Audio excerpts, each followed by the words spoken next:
का भाई? कुछ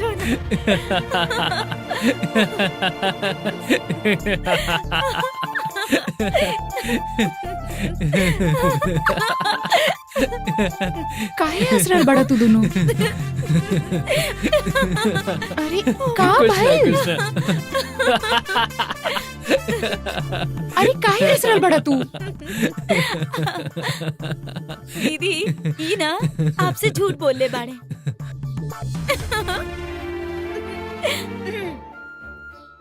ई महल में बस अरुण जी, मालिक और बड़की बुआ, बस इतना ही लोग रहेले। अरुण जी ई महल के इकलौता राजकुमार बाड़े, ऐसन समझा।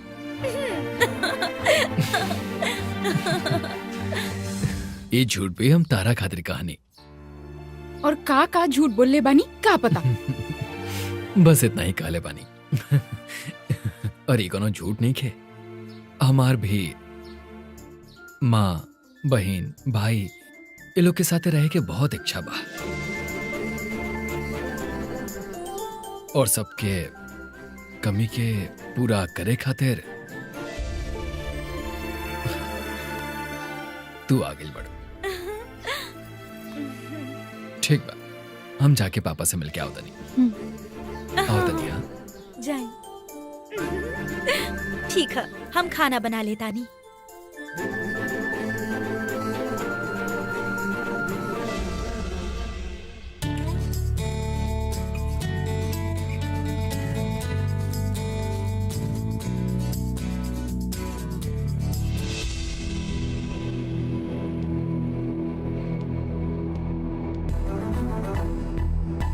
गोविंद, अभी तक चाय ना देला तू? बड़ मालिक गुस्से में बाड़े, जाए कि ना यह सोच रहल बानी। अरे छोटा मालिक, आप कब आई? हम अभी आइल बानी। आपके गांव गईला के बाद से बड़का मालिक बहुत गुस्सा में बाड़े। कहे कोनो बात बाका? कुछ समझ में नहीं आवत, पर बिजनेस वाला कुछ लोग आइल बाड़े। वो लोग पे बड़का मालिक बहुत गुस्सा कर रहल बाड़े। रहुआ अंदर जाके उनकरा जरा शांत करी ना। पापा के मूड ठीक नहीं खे, हमरा संभाले के पड़ी। रहुआ बिजनेस में हम कबो दखल अंदाजी कैले रहनी नहीं ना? ऐसन करा वैसन करा, ऐसन कबो ऑर्डर देले बानी का नहीं ना?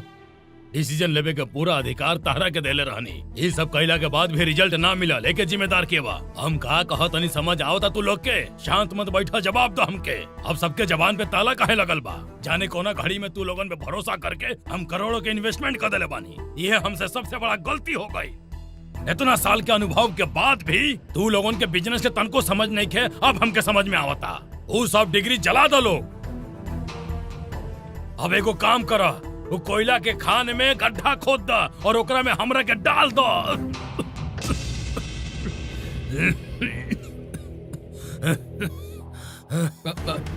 पापा, पापा, पापा,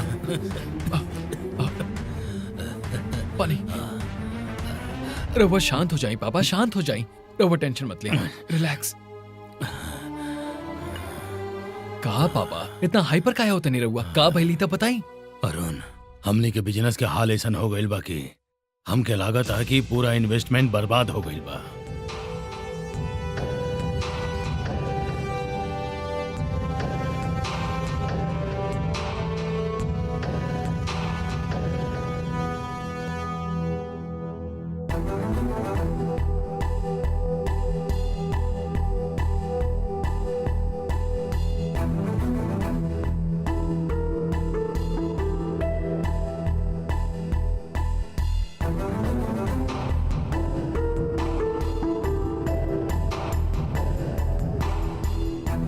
अगर ये सब ऐसे चलत रहल तो लागल पैसा में से एक भी पैसा वापस ना आई। विदेश में इन्वेस्ट करके बहुत बड़ा गलती कर देनी हम। कोयला के खान में ही सारा पैसा लगा देले बानी हम। और अगर ये पैसा डूब गए तो आज तक जितना भी कमैले रहनी सब चल जाई। हमनी के घर भी ना बची और हमनी के सब रास्ता पे आ जाई। तो लोगन के साथ बिजनेस करके आज हम बहुत बड़ा घाटा में पड़ गई बानी। तू लोगन पे भरोसा करके हम अपन खुद ही कबर खोद देले बानी। हमरा आँख के सामने से हट जा लोग। सॉरी सर, सॉरी। अरे जा यहाँ से।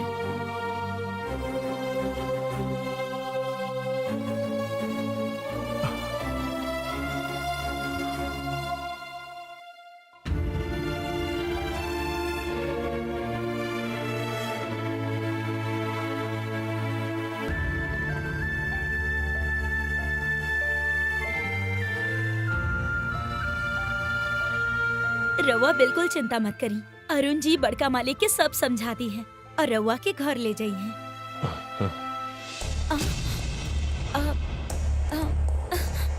हमार बाबूजी आ गए ले।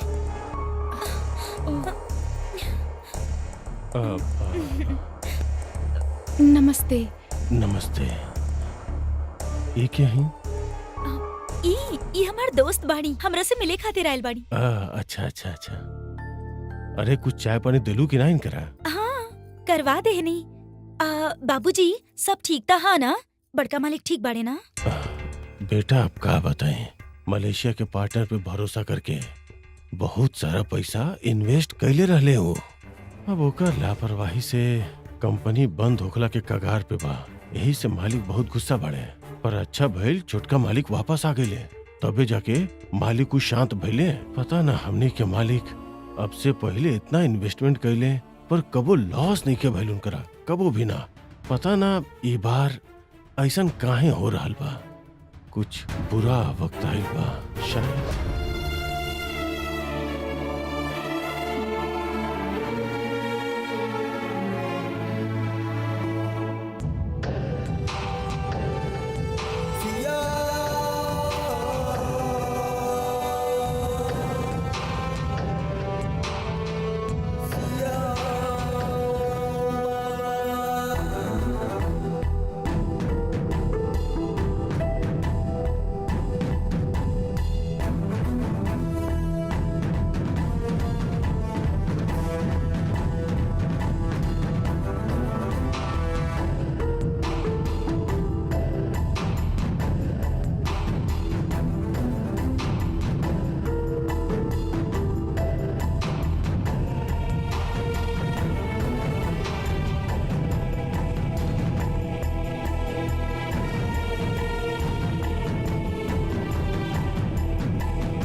अरुण, तोरा के फौरन मलेशिया जाए के होगी। जा तैयारी करा। पापा इतना जल्दी कैसे जाएं? अभी तो आयल बानी हम, कुछ दिन बाद चल जाएं ता। अरुण, ये सब सोचे के वक्त नहीं है। ये समय तरह के अपन टैलेंट दिखावे के बा। 2 दिन के अंदर ही हम तोहार वीजा और टिकट दोनों करवा के भेज दे। तू 6 महीना या साल भर बाहर रहो, पर हमने के कंपनी प्रॉफिट में आवे के ही चाहिए। हम तुरंत मैनेजर के फोन करके सारा तैयारी करवाओ तनी। हेलो अरुण, में जावत बने। हम तोहरा भरोसे अपन कंपनी छोड़ देले रहनी, ये हमार सबसे बड़ गलती रहे। अब हमार बात ध्यान से सुनो। अरुण में जावत बने, कंपनी के सारा डिटेल्स अबे के अबे भेजा।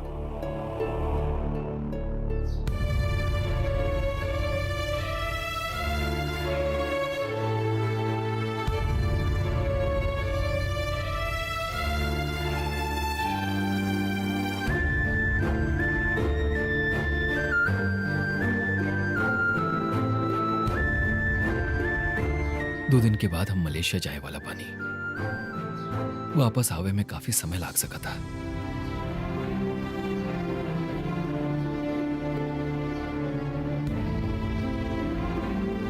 हम जन पतावे वाला रहनी उदा बता ना पाईनी, उल्टा हमरा ही सब कुछ सुने के पड़ल। ऐसन हालात में हमनी का बोल सकेनी। बिजनेस में अगर अचानक नुकसान हो गए होखे त अब हमनी के ही संभाले के होखी। पापा के तू हमनी के बारे में कुछ ना बतैला, ई सही कैला। दीदी रवई का करल बानी? अरुण जी अगर विदेश चल गए तो लौटे में कितना वक्त लगी कुछ पता नहीं खे, और रवा जाए खातिर कहा तानी। अरुण के विदेश जाए से ज्यादा दुख के बात ई बाकी ई घर में हमार आधी पापा के बिजनेस में इतना बड़ नुकसान हो गइल ह हमके एकर ज्यादा दुख ह। नया बहू लक्ष्मी बन के घर में आवेली, ई घर में हमार कदम पड़ल भी शुभ होके के चाहिए। अरुण तू पापा के कहे पे अभी तू मलेशिया चल जा और कंपनी के प्रॉफिट में लेके आवा।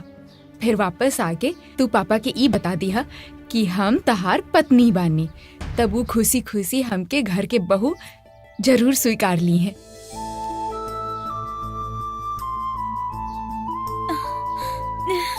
हम एजा तहार घर में ही रहे वाला बानी ना, बस फर्क इतना होगी कि महल के बजा आउट हाउस में रहब। बाकी रोज हम पापा के आंखन के सामने रहब। तू बिल्कुल चिंता मत कर, जा और जल्दी आ जा। देखा हम असल में दीदी एकदम सही कह रहल बानी। राउर वापस आवे तक दीदी के बारे में केहू के कुछो पता ना चली, हम वादा करतानी। एकर गारंटी हम देतानी, आप निश्चिंत होके जाएं। जान के तू ऐसा ने कहबू हमरा यकीन रहे, लेकिन तारा से हम दूर जाते नहीं बात के दुख होता हमरा।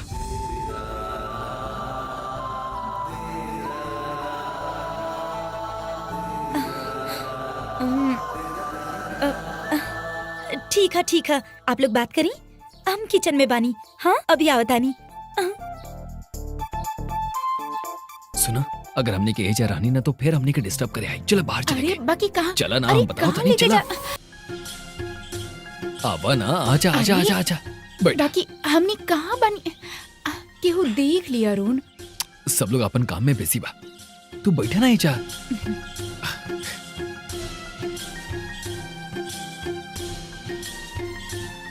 तारा के जा लिया कि हम कितना खुश रहनी, पर आते ही तारा से दूर जाके पड़ा था। तो के जे करे के चाही उहे कर रहल बड़ा तू। हमरा बिना तू जा रह लेबू ना। अब हमरे बारे में तू ज्यादा मत सोचा। तारी याद में हम रह लेब कैसे भी।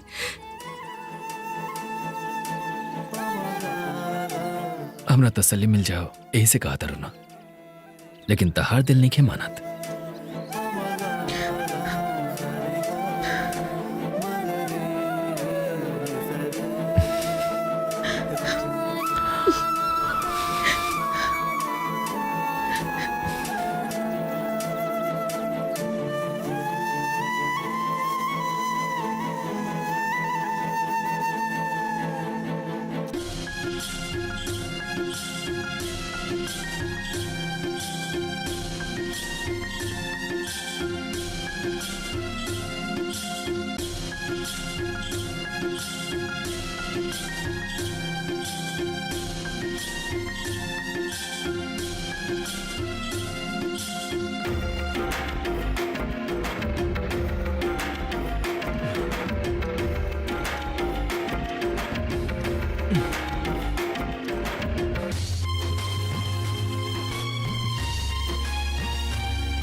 महल में लाइट कब चल जाई कुछ न पता हो खेला।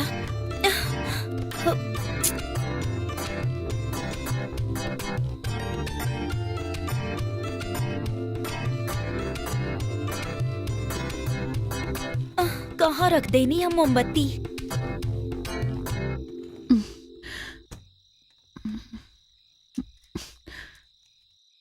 का भइल गंगा? हाँ, महल में लाइट चल गइल बा।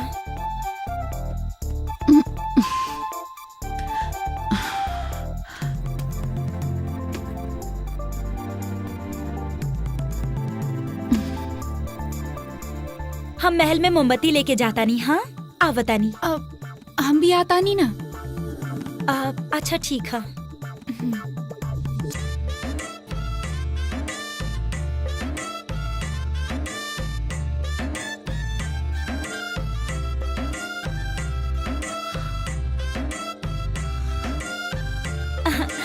चला एगो हमके दे दा।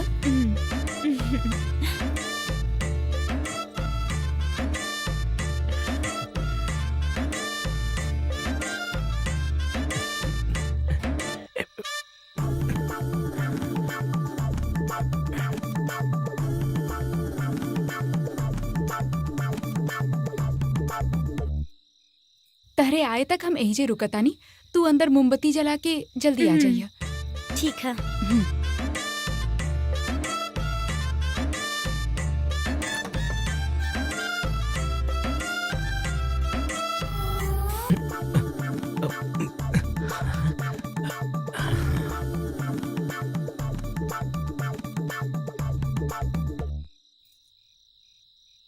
तहरे आए तक हम यही जे रुकतानी, तू अंदर मोमबत्ती जला के जल्दी आ जाइए। ठीक है।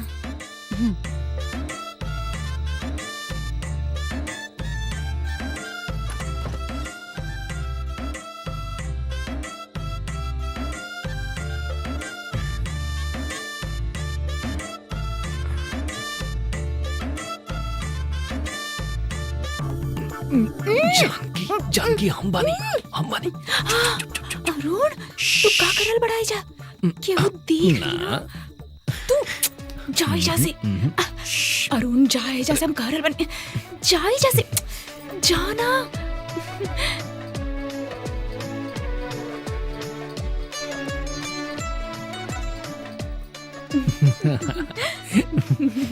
जा ना जा।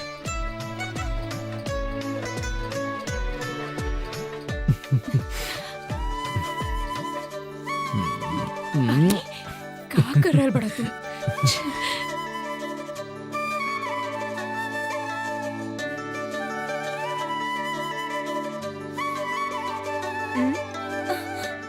ई कहा लाइट केहू बंद कर ले बा। ओ जरूर अरुण जे के ही काम होई है।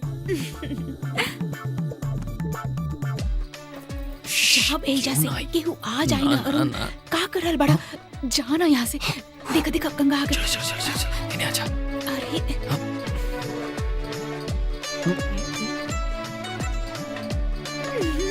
हम आप दोनों खातिर स्विच ऑन ना कईनी, बाकी बड़का मालिक ज्यादा देर बिना एसी के ना सोच सकेले, तो स्विच तनी जल्दी ऑन कर दे। देखला, हे भगवान, वो पकड़ लेली।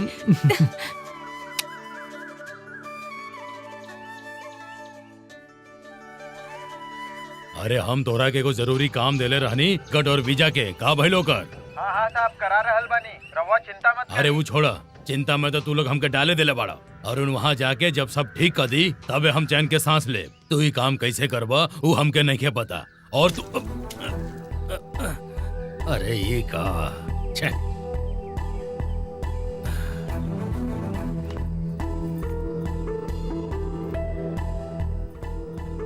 अरे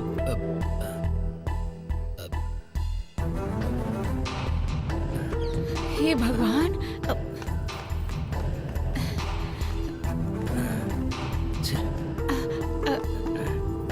अरे ये क्या नहीं, करता हम है? साफ कर देते नहीं।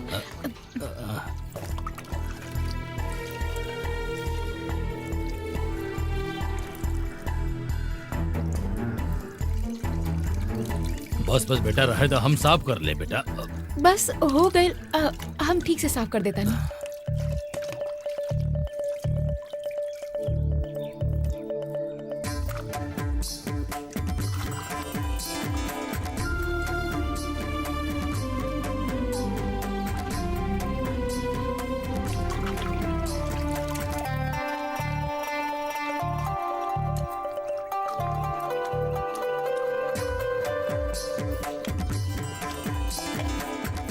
अरे बेटा साड़ी से काहे पूछत बाड़ू? अरे ठीक है बेटा। हाँ? ई का कहलू बेटी, तू हमार जूता अपना हाथ से साफ कर देलू, तारा तन को बुरा ना लागल? बेटा तू के बाड़ू? कुछ बोलत काहे नहीं खो? के बाड़ू तू? हाँ? बोलत काहे नहीं खो? के बाड़ू तू?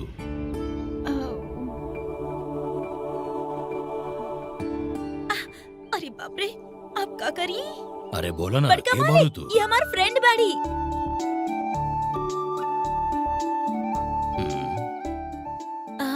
एकर माँ बाप नहीं खन, खाली हस्बैंड हा और अभी विदेश में हा। ई घर पर अकेला रहली ना, ऐसे हमरा पास रहे खातिर आ गई। बिल्कुल बेझिझक होके ये ऐसन काम कर लेली, अच्छा लइकनी बाड़ी। तू अपना साथे एकरा के काम पे रखला, ठीक है? ठीक है बड़का मालिक। हेलो। हाँ हाँ, वेरी गुड वेरी गुड, बहुत अच्छा खबर देले बाड़ा। ठीक है ठीक है। गंगा जी? अरे हम तो तोहरा दोस्त के खाली अच्छा कहले रानी, पर ही तो हमरा खातिर लकी बाड़ी। एकरा आइले से अरुण के तुरंत वीजा मिल गई, वो कल ही मलेशिया जात बा।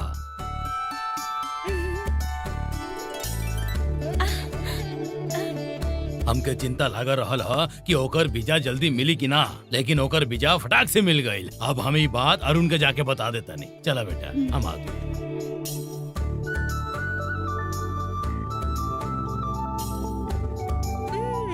बड़का मालिक खातिर तरवा गुड लक हो गइल बानी, बाकी आप उनका ही ना बता सकनी कि आप उनकर बहू बानी। ई खराब लागता। हम उनके खातिर लकी बानी, इहे हमरा खातिर काफी बा। और हमार यहाँ आधी उनकर लॉस भइल रहे, फिर भी वो हमके खातिर लकी लकी समझ रहल बा। अरे बिजनेस में तो प्रॉफिट और लॉस होकत रहेला, एमे आपके का दोष है? वो छोड़ी, छोटका मालिक के अगर वीजा ना मिलत तो अच्छा हो कितना। काहे? फिर से बत्ती गुल करवा के तो के मोमबत्ती जलवाए के बाका। अभी उनके बिजनेस में सक्सेसफुल होखेदा, हमरा खातिर इहे जरूरी बा। छोटका मालिक के जितना भी सक्सेस मिली ना, ओकर पीछे आप ही के हाथ होई, ई समझ गइल बानी हम। आ बतानी।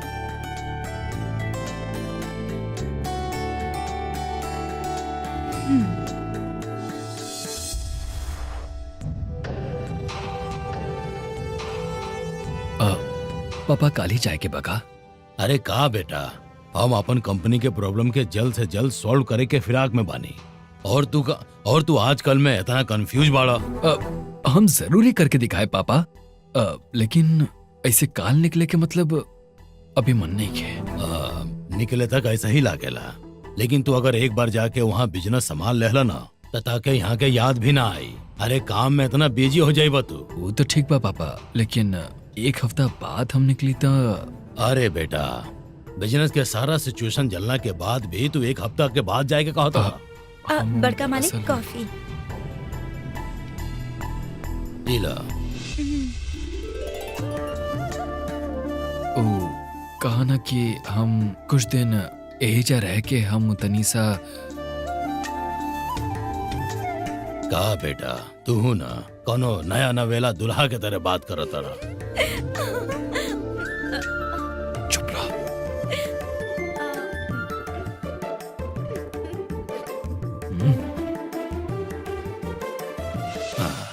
वाह, कॉफी बहुत अच्छा बनल बा बेटा। ई हम ना हमार फ्रेंड बनेले बाड़ी। अच्छा, थोड़ा देर पहले ही एकरा से मुलाकात भइल। बहुत प्यारा लड़की बिया, बहुत संस्कारी बिया, अपन गंगा के दोस्त हिया।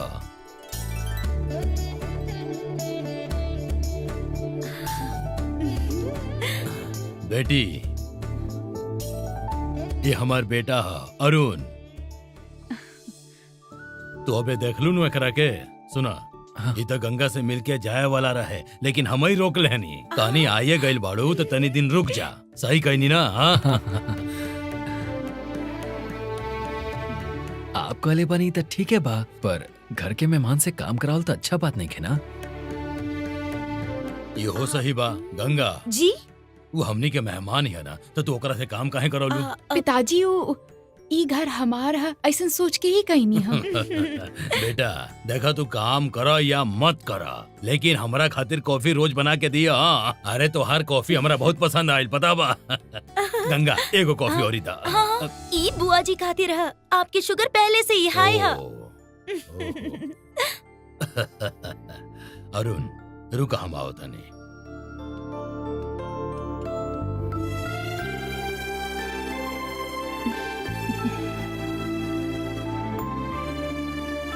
हमरा तो चीनी कम लगा था।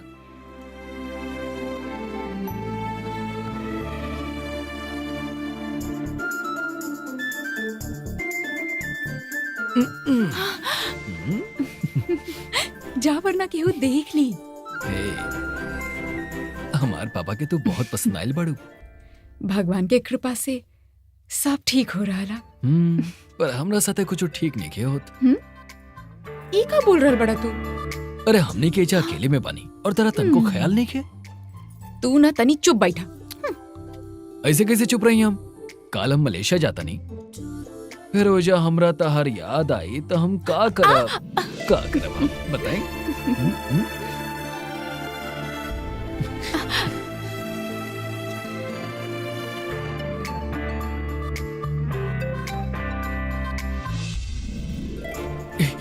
गंगा के लिए हम बाद में मिलब तारा से।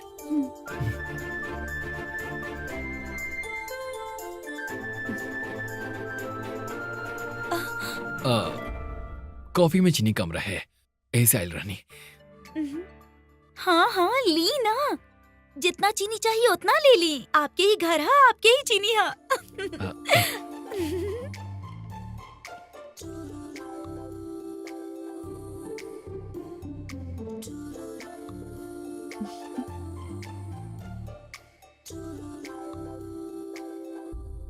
ओमकार जी मालिक। सब तैयारी हो गई बा ना? हाँ हाँ। तो वकील के फोन कैला ना? फोन कैले रहनी ना, वो ऑफिस में राउर इंतजार कर रहा बा। अरुण पापा हम तनी वकील से मिले जाता नहीं। वकील से मिले जाते नहीं? लेकिन काहे पापा? अरे काहे मतलब का, अब आज के रात फ्लाइट से तो मलेशिया जाता रहा ना, और हमने के कंपनी के सारा प्रॉब्लम तारा के पता बा। अब वो सारा प्रॉब्लम के सॉल्व करे खातिर तोरा का अधिकार भी तो देवे के पड़ी ना। यही से वकील से मिलके सारा पेपर की तैयारी करके आओ तनी, ठीक बा ना? तू तैयार रही? हाँ जल्दी आओ तनी, चलो हम।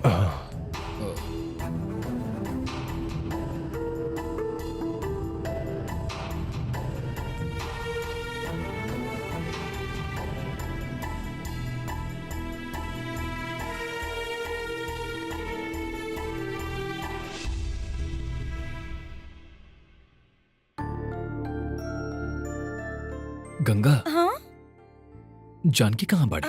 वो आउट हाउस में हुई हैं। वो हर बेरा तारा साथे रहली तो ओइजा अकेले का करत रही? आज रात रहुआ मलेशिया जाए वाला बानी ना, ये सोच के तनी उदास बाड़ी। हम उनका समझावे की कोशिश कईनी, बाकी ना समझा पैनी। उनका डिस्टर्ब ना हो ऐसे हम निकल आईनी। ठीक बा, हम देखा तनी। गंगा हाँ सब काम हो गइल कि ना? बस कर्टन्स बदले के बाकी बा। पर्दा बाद में बदल लिहा। हमार पैर बहुते दुख रहा। रुकी हम दबा देतानी। हमार पैर में इतना दर्द है कि कम से कम तोहके 1 घंटा मालिश करे के पड़ी। रहुआ जबले रुके के ना कहब तब तक मालिश करत रहब। ठीक है चली। ठीक है चली।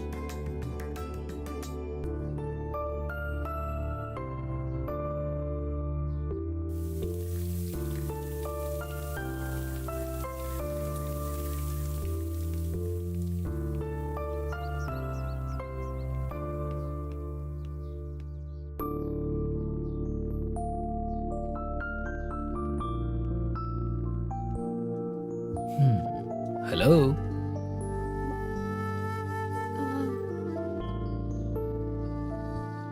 तू रात के निकल रहा बड़ा? सही कहा लो।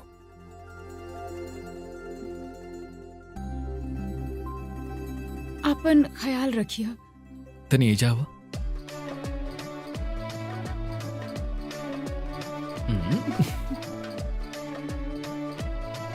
तारा याद में रहले ऐसन कहले रहलू ना, इतना जल्दी भुला गईलू? ऐसन कुछ नहीं खे। हम शाम के 6 बजे निकलब, तबले हम तारा साथे बानी। तार बीवी होके एक दिन भी तो के खाना ना खिला पाईनी, ना ही तो के परोसे के मौका मिलल। तहरा खातिर खाना बनावे चाहतनी, खाइबा ना तू? ठीक बा, लेके आवा।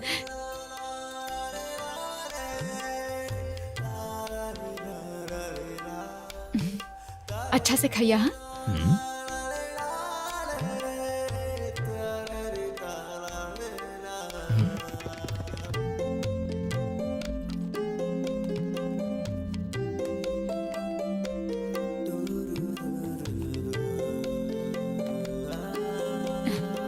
ई ला।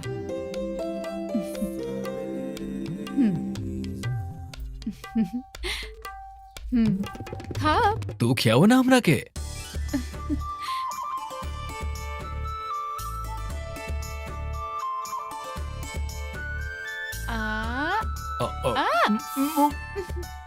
ई सब भी करबा? जा, हम ना खिलाई, खा खुद ही।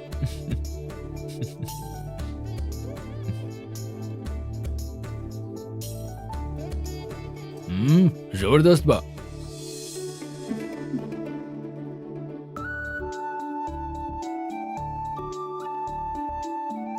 और ला ना।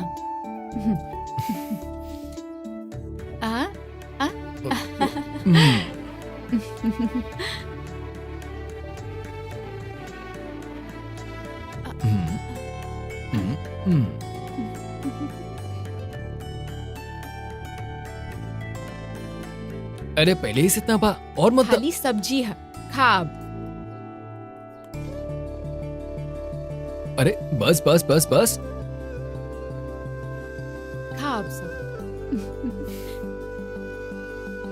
ई खा के देखा, आ कर आ,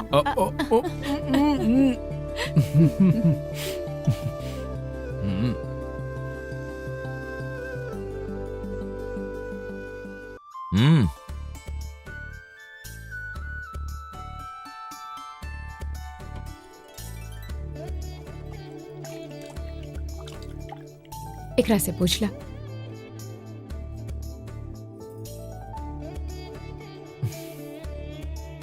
आवे में 2 महीना से तो ज्यादा लग जाई।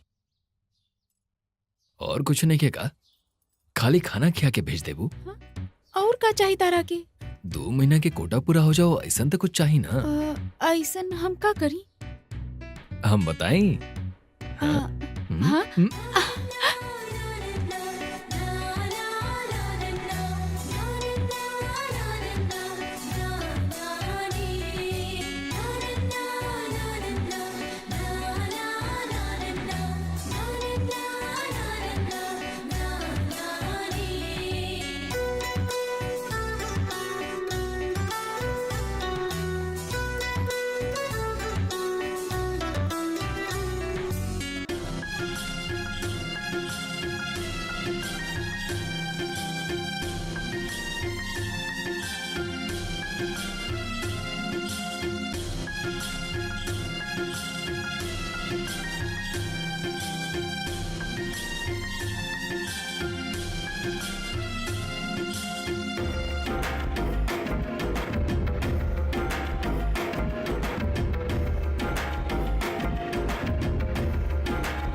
जानकी,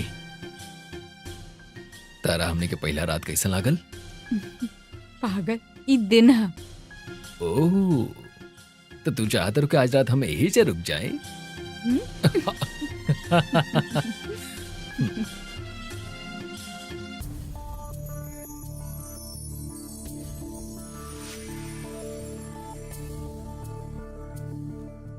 पापा बुलेनी आओ आका। बेटा, बैठा।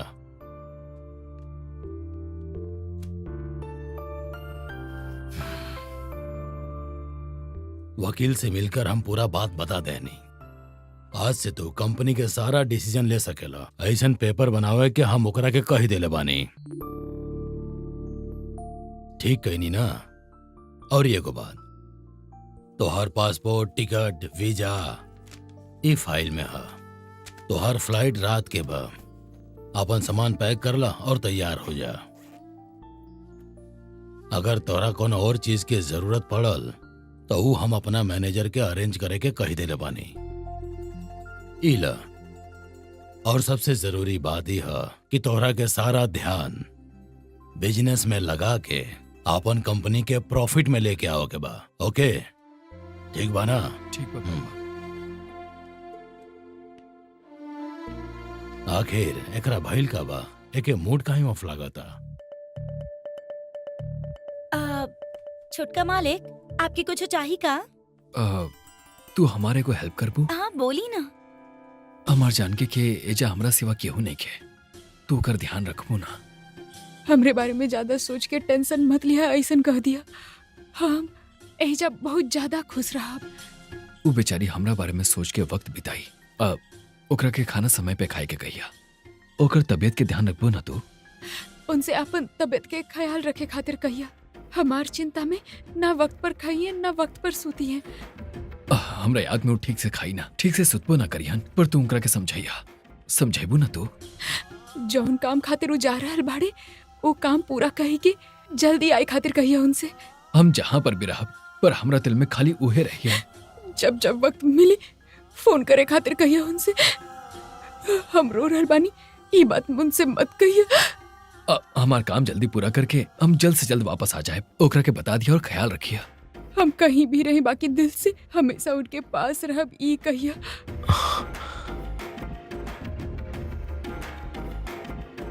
ये फोन जानकी की दे दिया। हम ओकरा के रोज कॉल करब बता दिया। अगर एबरा जाके मिलनी था, हम खुद पर कंट्रोल ना कर पाए और बेवजह सबका शक हो जाए। हम जब निकलब था तब ओकरा के अंदर से हाथ दिखावे खातिर कहिया। ओकर चेहरा देख के ही हमें जैसे चाहे। अगर ऐसन हालत में उनसे मिलनी था, भावना में बह के हम उनके गले लग के रो पड़ब। फिर घर में सबके शक हो जाए ना, तो जब वो घर से निकली है तब दूर से ही हाथ दिखाई वैसे कहिया। का भइल बताओ ना। आप दोनों एक दूसरा से प्यार करे नहीं कहे के बचाए। आप दोनों एक दूसरा खातिर बनल बानी ही कहे के चाहिए।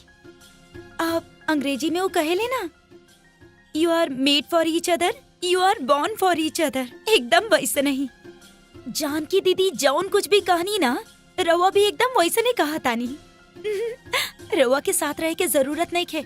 रवा दोनों एक दूसरा से दूर भी रहनी ना, तब वो दिल से एक दूसरा के करीबे रहा। रवा दोनों एक दूसरा से दूर भी रहनी ना, तब वो दिल से एक दूसरा के करीबे रहा। जानकी दीदी के फिक्र बिल्कुल मत करी।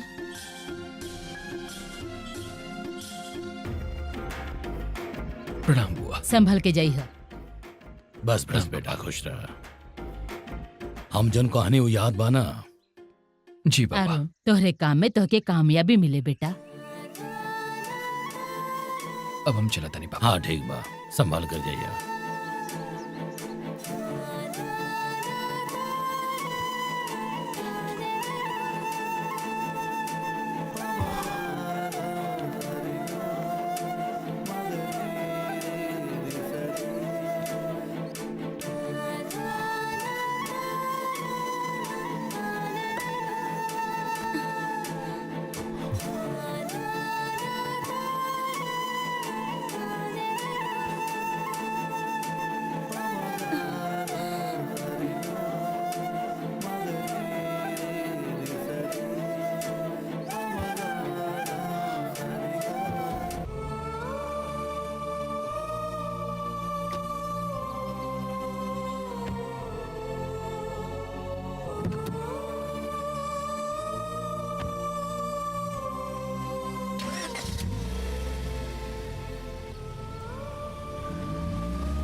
Hi Arun, welcome. Hi, nice to meet you. Please come.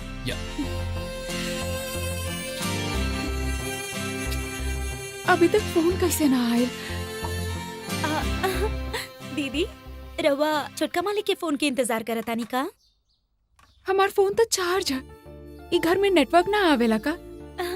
ई फोन नया है दीदी, ऐसे रवा कहीं से भी बात कर सकेनी, कितना भी देर बात कर सकेनी। बाकी रवा ए तरह फोन लेके काहे खड़ा बानी? छोटका मालिक मलेशिया पहुंच जाइए तो आपके कॉल करिए ही ना। इतना देर फोन कहले बिना वो रह ही ना सकेला। आखिर एक बार तो फोन आवे के चाहत रहे। उनकर आवाज सुने खातिर रवा इतना बेचैन हो रहल बानी, फिर तो जरूर ही कॉल करी है। Do you have phone with you? I just want to make a call. Thank you so much. You are welcome. Give me a Okay.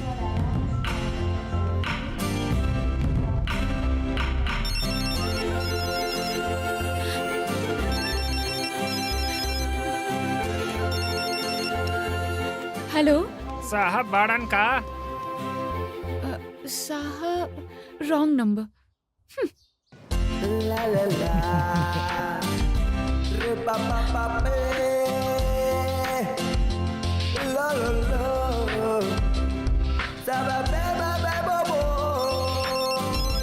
दीदी फोन बजता, कौनो रॉन्ग नंबर है। साहब चाहिए ओकरा के। और अगर छोटका मालिक हुई है तो?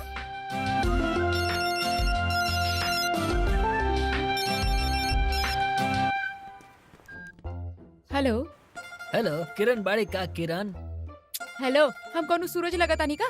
यहाँ कौनो किरण मेरा नहीं खे। फोन रखा, समझला ना?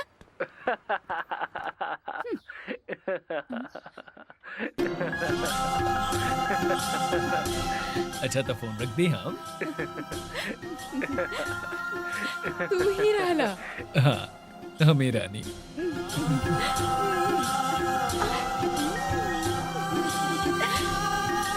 ऐसा मजाक करबा का? ए, अपन पत्नी से होकर पति मजाक न करी तो क्या करी? करा करा, खूब मजाक करा। ऐसे डरावा मत हमके।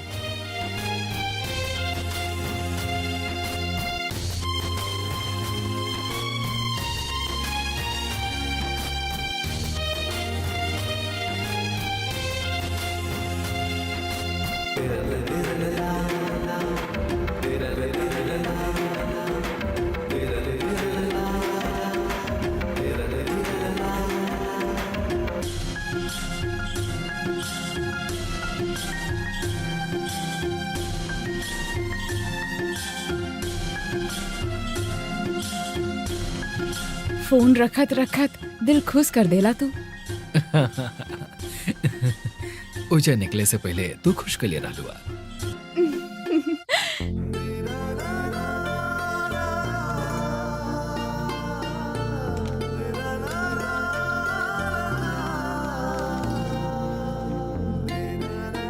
गंगा, हाँ?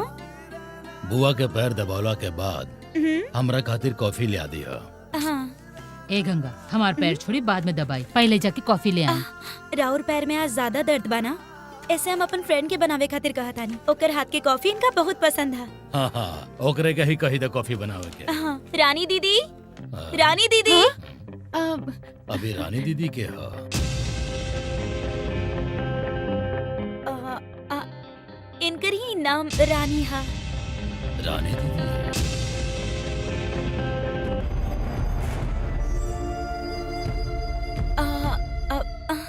रानी एगो देवी के नाम है ना मालिक, यही से इनकरो नाम है।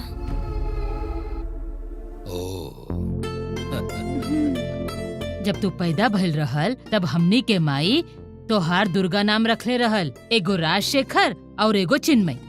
दादाजी के नाम नहीं खिले सकत रहनी, यही से चिन्मय नाम से बुलावत रहनी। जैसे हमनी के माई तोहार नाम चिन्मय रखले रहनी, वैसे एकर घर के लोग रानी रखले होखिए। बेटा, रानी नाम देखल जाता बड़ा प्यारा नाम है। लागता कि घर के जैसे मालकिन के बुलावल जाता।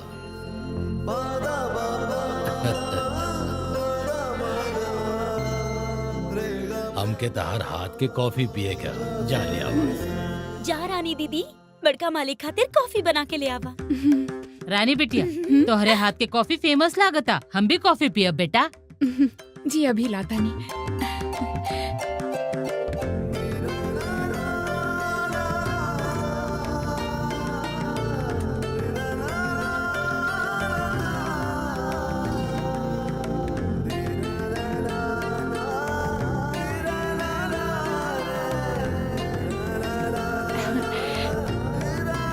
पिताजी कॉफी ली।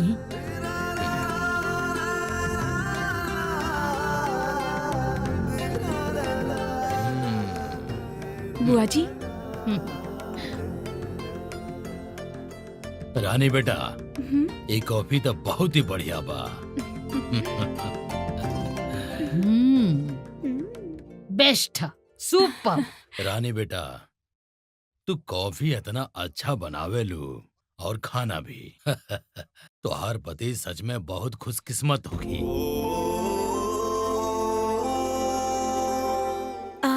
इनका अपन पति के उनकर पसंद के खाना खिलावे के रहे, बाकी शादी होकते ही उनका काम खातिर विदेश जाए के पड़ल, यही से ई एजे रुक गई नी और उनकर इंतजार कर रहल बानी। अरे उमे इतना का है, मर्दन खातिर काम जरूरी होखेला। दीदी तू सही कहा था। अरे तोहार पति केकरा खातिर मेहनत करता? तोहरे खातिर ना। वो कुछो होके, बाकी नया नया शादी होते ही इनका पति से दूर होके के पड़ल, सोच के बहुत दुखी रहली। ऐसे हम यहाँ ले आईनी ताकि हमरा साथे इनकर दिल बहल जाए। बहुत अच्छा कैलू गंगा, तू एक एहिजे लाके हमनी के कितना मदद कर रहल बिया। कॉफी भी बहुत अच्छी बनैले बिया। अपने हाथ के खाना खिला दी एक बेर। जाई तैयारी करी। दी रानी बेटा हाँ? सुना, ये तुम्हारे ही घर है, यह समझिया। तू जब तक रहबू तब तक रहा। इतना ही नहीं, जहाँ तहार मन करे वहाँ। ठीक है ना?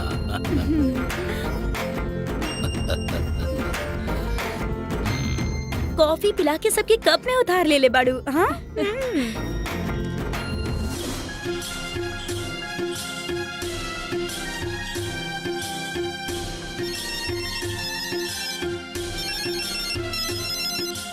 दीदी, छोटका मालिक के फोन आयला आपके खातिर।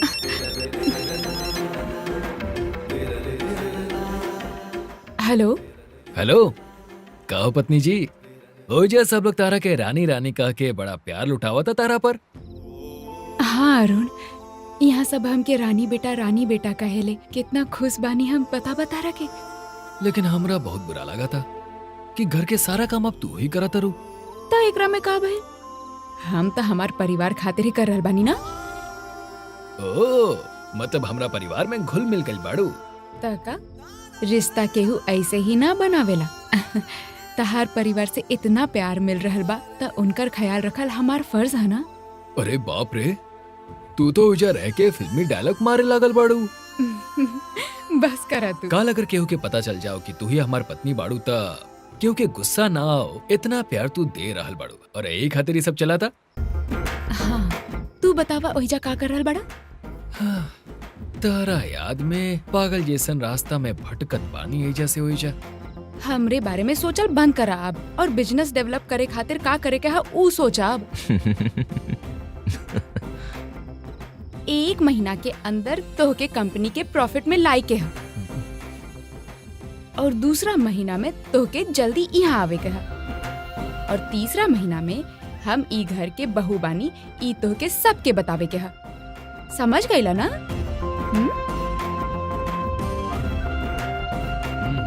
समझ गई रानी साहिबा। अगर और कोनो ऑर्डर हो कि तो प्लीज फरमाई रानी साहिबा, वो भी पूरा कर दे रानी साहिबा। हेलो, रानी साहिबा बोल के मजाक उड़ाइला ना। तो हम बात ही ना करब तहरा से। फोन रखा अब। ओके, जैसन राउर आज्ञा रानी साहिबा।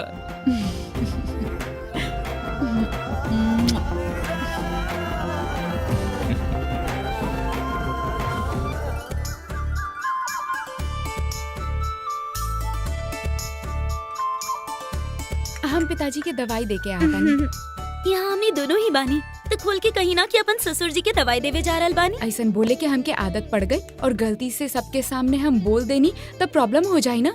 अरुण मलेशिया से आके सबके बता दे कि हम ही घर के बहू बानी, फिर हम उनके हक से ससुर जी कहब। अच्छा ठीक है, हाँ वो तो ठीक रही। बाकी कल छोटका मालिक संगे कुछ ज्यादा ही बात करत रहनी। ई तो के कैसे पता? 1 मिनट,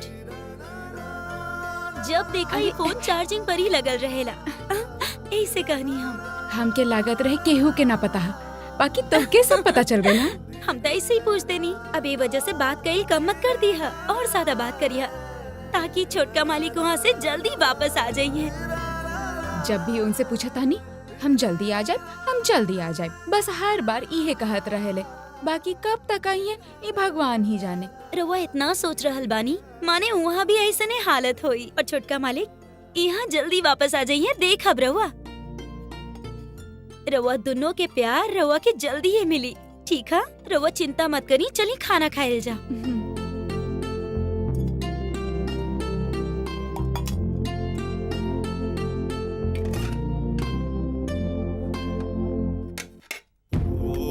ई महल में रउआ के हक से और ठाट बाट से खाना खाए के चाहिए और हमके आपके सेवा करे के चाहिए। बाकी वक्त के खेल देखी ना, रउआ हमरा साथे यहाँ खाना खाता नहीं और हम हूँ आपके बगल में बैठ के यहाँ किचन में खाता नहीं। का बोल रहल बाड़ू तू? हम यहाँ हुक्म चलाए ना आयल बानी, हम यहाँ तू सबसे प्यार करे आयल बानी। हम ई घर के बहू बानी, ई पता चले के बाद भी हम तोहरे साथ बानी। इहे जगह बैठ के खाना खाइब।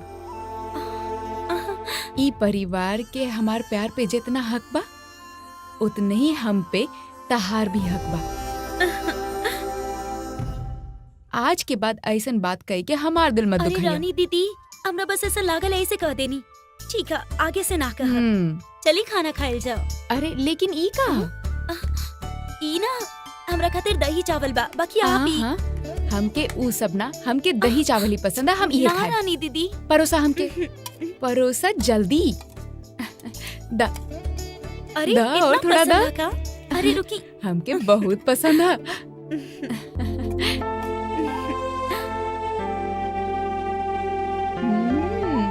अच्छा बनला।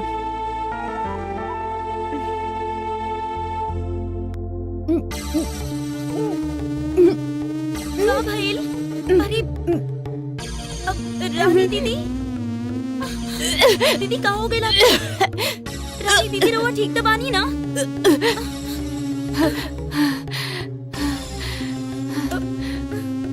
रुकी, हम आपके पानी देता नहीं।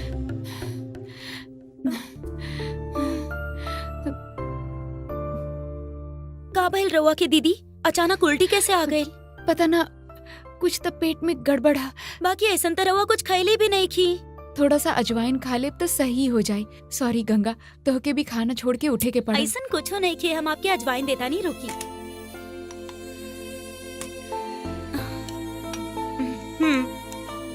इली।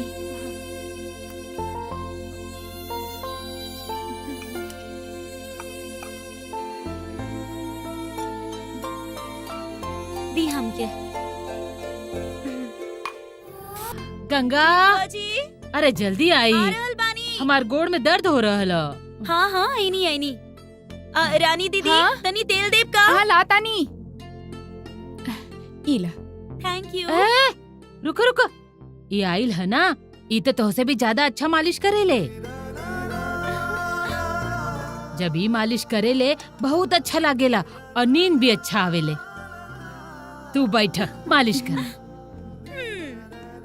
अब ई आ गई नी, ऐसे रहुआ हमके भगा रहल बानी। हाँ, तो हर सखी तोहसे भी ज्यादा अच्छा बिया, तो हम उही के बताइब ना। हाँ, बताई। हमार दोस्त के भी आपके सेवा कईल बहुत अच्छा लागेला। चले दी।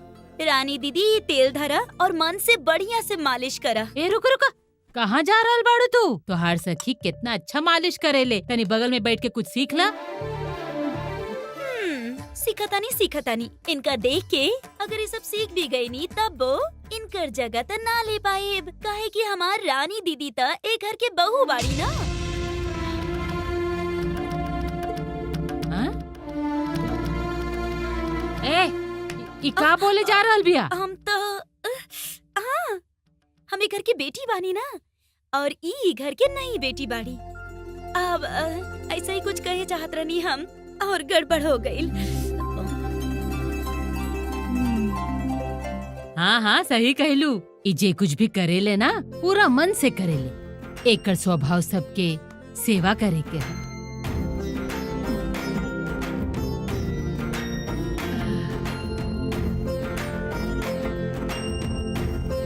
यही खातिर हमके जान की बहुत अच्छा लागेले, सब थकान मिट जाले। वाह वाह, इनकर इतना तारीफ कर रहल बानी, कबो हमार तारीफ कैले बानी इतना। ये कुछ सही नहीं खे। तोहार काहे तारीफ करी हम? मालिश कई के हमार दर्द और बढ़ा देलू तू।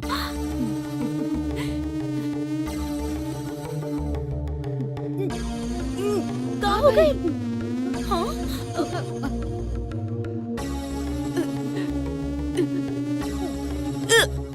जा जा जाके देखा। हाँ हम देखा तानी। रानी दीदी कहाँ हो गए?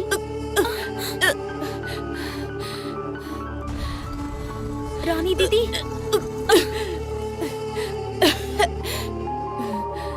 रानी दीदी, अजवाइन खा के भी राउर उल्टी बंद ना भइल, का हो रहल बा रउआ के? पता ना हमके 2-3 दिन से ऐसने हो रहा। ए अब ए जे आई तनी। आई नहीं।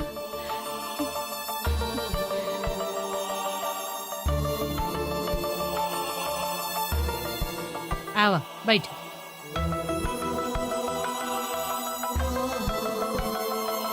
कितना दिन से ऐसन हो रहा? 2-3 दिन से हो रहा। हाथ दिखाई।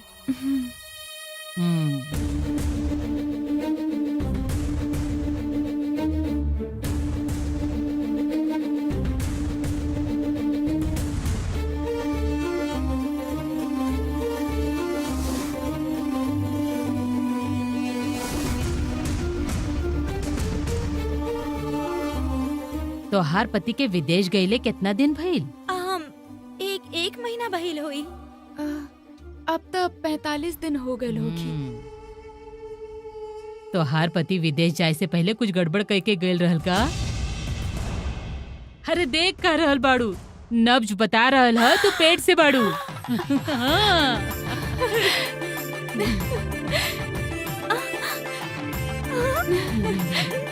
कांग्रेचुलेशंस। बुआ जी, तोहार बियाह होते ही तू माई बन गईलू। भले ही तू दूसर के घर के बाड़ू, बाकी हमरे घर आके तू हमके ई खुशखबरी देलू है। हम सच में बहुत खुश बानी। हम बहुत खुश बानी। इतना अच्छा खुशखबरी मिली, सोच ले ना रहनी। हम चीनी लेके आवता नहीं, रोकी।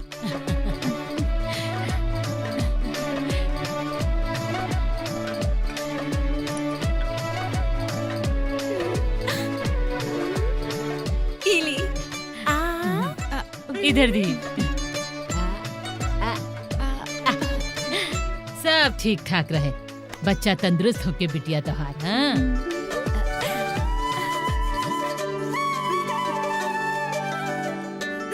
हम बहुत खुश हैं। ई खुशखबरी के छोटका मालिक के कॉल करके देवल बनेला।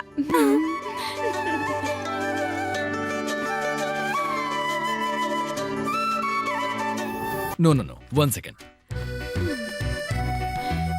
What is this, guys? We have to complete this today. We all are responsible for this. We have to find out some way. I don't know what will be done. Finish this faster. Okay, Yeah, sure. sure, sir. We don't have time. Yeah, Okay, sir. Please do yeah, it sure, faster. sir.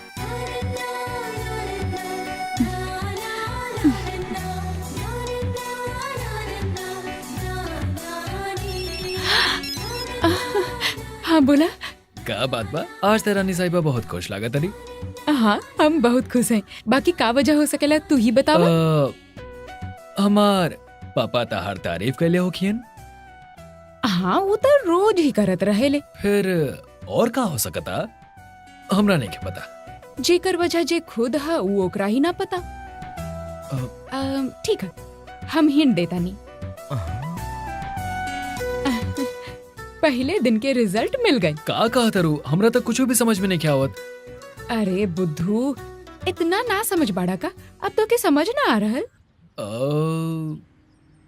हम का के लिए बनी? ओ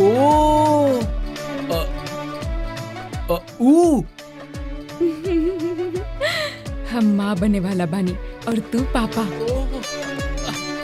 Yes! Yay! I'm gonna be a father. This is from me. It's totally my treat. Huh? Please help yourselves. Yeah, please enjoy. Hey, Janki. Darling, I love you. सच्चो तू आज हमरा के खुश कर देलू हुआ। तार पति हो के भी हम तारा साथे नहीं की। ओ का करी हम समझ में नहीं आवत। ये बार हम तारा से इतना जुबानी ये बात हमरा के बहुत परेशान करा था। I am sorry Janaki.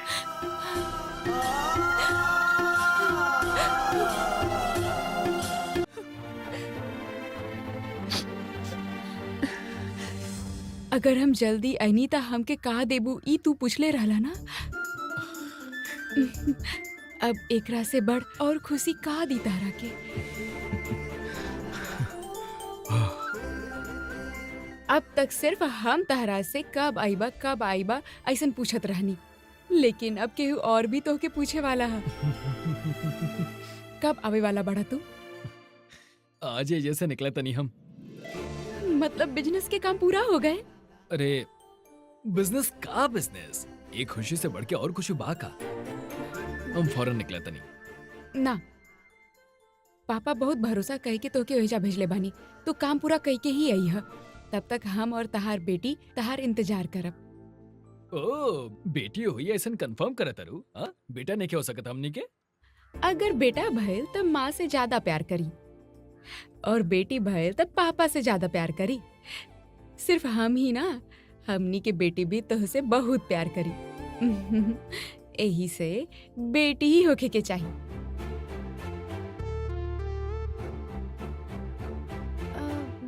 कहा बहल तू कुछ बोलत काहे ना बड़ा?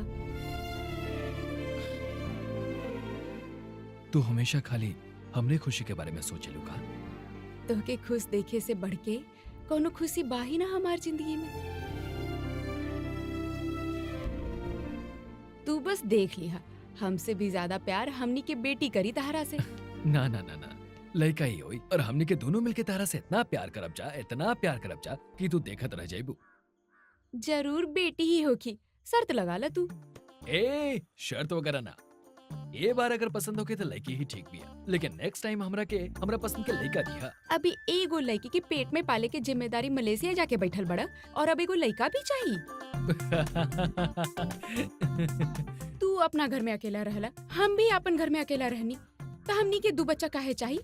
हमनी के यहाँ होके वाली लड़की भी एक ही रही। अपन प्यार एक ही बच्चा के देके ओकरा बड़ा करल जा। ना जान के लड़की के सपोर्ट खातिर एको भाई, फिर ओकर सपोर्ट खातिर एक और भाई, फिर ओलो के संभावे खातिर एक और बहन, 7-8 बच्चा चाहिए। का 7-8 बच्चा? तहार का जाई बोले में, एक से ज्यादा ना मतलब ना। तारा के कैसे मनावे एक भाई बात हम अच्छा से जानता नहीं, समझ लू। चला बाकी बात हो जाके करब। हमरा भी एगो मीटिंग खातिर जाएक बा, हम तारा के फोन करब बाद में। Bye by.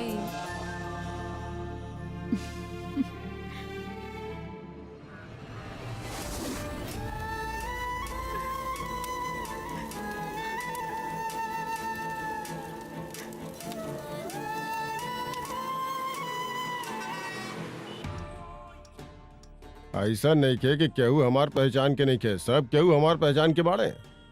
रउआ खाली हमार फाइल भेजी और हमार कमीशन तैयार रखी, ओकरा बाद भी अगर फाइल आगे ना बढ़ल तब हमरा से पूछी।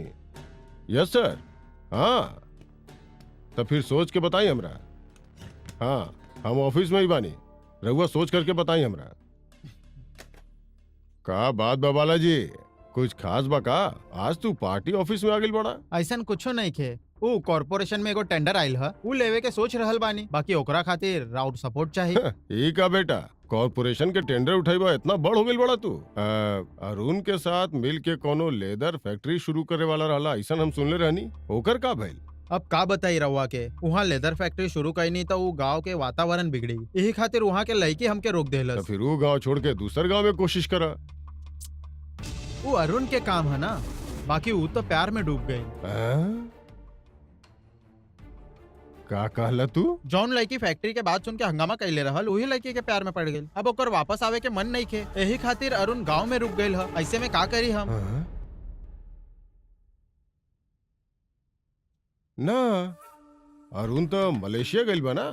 वो कहीं भी गइल होके वो लड़की के भुला नहीं खे सकत। तू इतना पागल हो गई वो लड़की खातिर। यकीन नहीं खे तो देख ले हो, मलेशिया से आइला के बाद वो अपन पापा के अपन प्यार के बारे में बताई कि ना, और उहे लड़की से बिहा करी।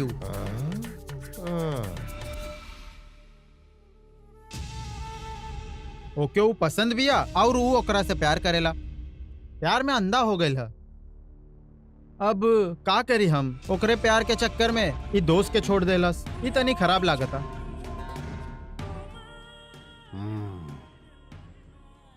ओकरी प्यार के चक्कर सस्ता बाना, तोरा पक्का पता बना। अब हम झूठ काहे बोलब?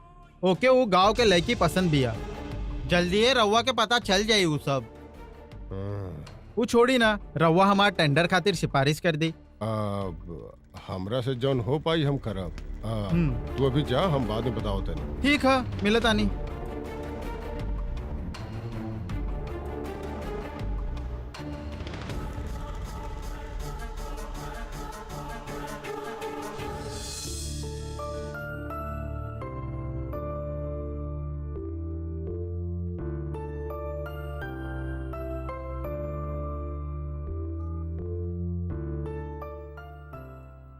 पिताजी, आवा बेटा, ये मिठाई लेकर आयल बड़ू, खास बात है का? हमके आशीर्वाद दही पिताजी। जियत रहा, सुखी रहा बेटा। पिताजी मुंह मीठा करी। अरे कौना खुशी में पहले वो तो बतावा, फिर हम मुंह मीठा करतन। हम माँ बनने वाला बनी। अरे वाह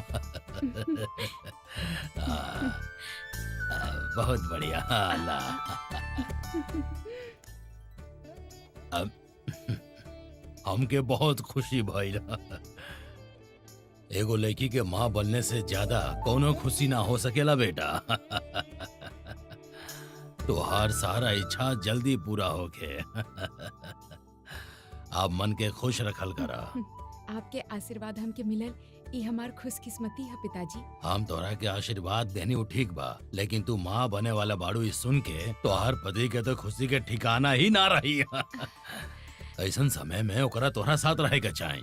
हम फोन पे ही उनके खुशखबरी दे दी। ओ, वो बहुत खुश भइले। तू ओकरा के फोन करके सब कुछ बता देलू ना। अब वो विदेश में ज्यादा दिन रुकी नहीं, जल्दी आ जाई। और एक बार वो वापस आ गई तो ओकरा के हम यही जा काम दिलवा दे। फिर तो दोनों एकदम खुशी से रहिया। एकर जिम्मेदारी हमार, ठीक बा ना? ठीक है पिताजी। और सुना, हाँ? और एगो जरूरी बात, अब अपन ज्यादा ध्यान रखिए और इया के काम करे खातिर ज्यादा भागा दौड़ी मत करिए। ये तोहरे घर ऐसा समझा, समझ गइलू ना? ठीक बा बेटा, ये मिठाई सबके बांट दा। हाँ। ठीक है पिताजी। संभल के जाइए।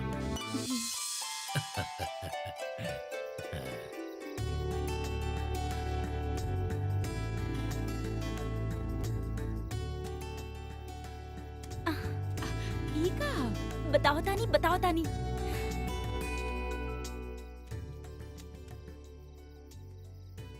रानी दीदी, आपके खातिर बड़का मलिक महल से एप्पल, ऑरेंज, मेवा, बादाम, पिस्ता ये सब ऑर्डर करके मंगवेले बाड़े।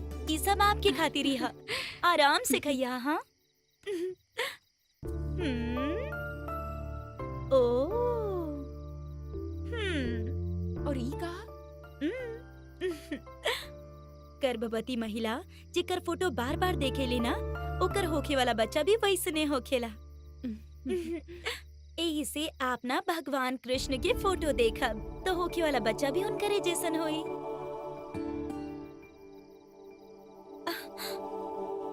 का हो गइल? आपके चेहरा पर खुशी नहीं खे? ऐसन कुछ नहीं खे गंगा। ऐसन वक्त में आपके मन कहाँ अटकल बा, हम समझ सकेनी। ई फोटो के तरफ देखी। हाँ, तो आपके मन ही फोटो छोड़ के कहीं ना जाए वाला। टान टाड़ा।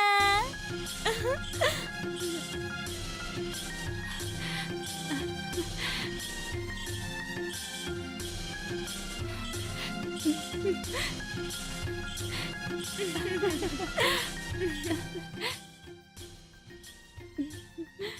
आप अकेला रहब ना तभी फोटो देखब, और अगर केहू आ जाए ना तो तुरंत ही फोटो नीचे कर दिया। कहाँ से ऐसा आइडिया लेके आवेलू? संकट में हमनी के भगवान ही बचावेले ना, ऐसा कहल जाला, उहे से आवेले। छोटका मालिक के फोटो के साथ जम के बात करे के मन करत हुई ना आपके, और हम यहाँ रुकनी तो आपके डिस्टर्ब हुई, ऐसे हम चला तानी। इली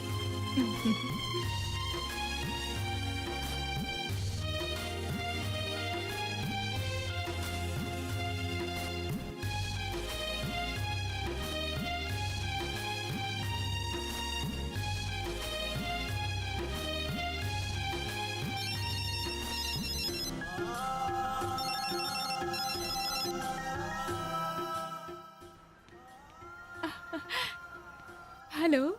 हेलो रानी साहिबा, का चलता हो जा? पता बा, अभी हम तहरे ही फोटो देखत रहनी, सही वक्त पे फोन कैले बड़ा तू। हमार फोटो देखत रहलुआ तू? हाँ, जेकर फोटो बार बार देखल जाओ बच्चा ओकरे जैसन होखी, ऐसन बता के गंगा फोटो दे ले बिया। ए, हमार फोटो ज्यादा मत देखल करा, अपन फोटो ज्यादा देखल करा, तू ही ज्यादा सुंदर बाड़ू। ना, हमके त तू ही हैंडसम लगत बड़ा। ठीक है, वो सब छोड़ा, हम माँ बने वाला बानी, ई पिताजी के बता के हम उनके आशीर्वाद भी ले लेनी है और मुंह भी मीठा करवानी। ओह, वेरी गुड। और न तका पिताजी एकरा बाद फ्रूट्स, बादाम, पिस्ता ई सब के बॉक्स भरवा के गंगा के हाथ हमरे पास भेज देनी है। यहाँ सब लोग हमसे बहुत प्यार करेले, हम सच में बहुत खुश हैं। तहार ख्याल रखल ये तो उ लोग के फर्ज हा। खैर उ सब छोड़ा, हमार जानकी के कैसे संभाला था? जानकी तो हमार नाम है ना। अरे ऐसे कैसे, तू तो हमार रानी हूँ ना। और अब हम तहार नाम हम अपन बेटी की देवे वाला बानी। माँ बाप के नाम लोग बच्चा के देवेले, बाकी आपन बीवी के नाम बेटी के देवे वाला पहला आदमी तू ही बाड़ा। जेकरा जोन नाम पसंद होला उहे नाम वो रखेला ना। सचो, हमार नाम तुमके इतना पसंद है? हाँ, कौन सा?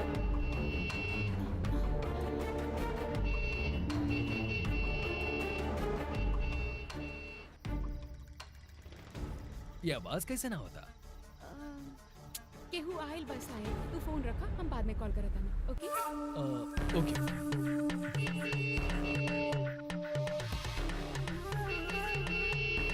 गंगा, गंगा सूत गई।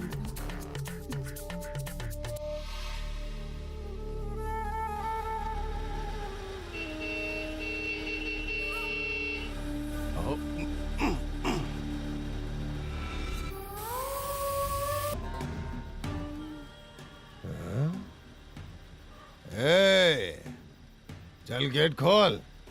के बानी रहुआ? का हमरा से पूछ रहल बाड़ू हम के बानी? अरे तू के बाड़ू? हम एहिजा नया बानी। हाँ, यही खातिर हम के बानी तोरा पता नहीं के। ये घर के जोन बड़का मालिक बाड़े ना, हम उनकर साला बानी, साला। सॉरी, गलती से पूछ लेनी, अभी गेट खोला था नहीं। हाँ, चल जल्दी खोल। हाँ।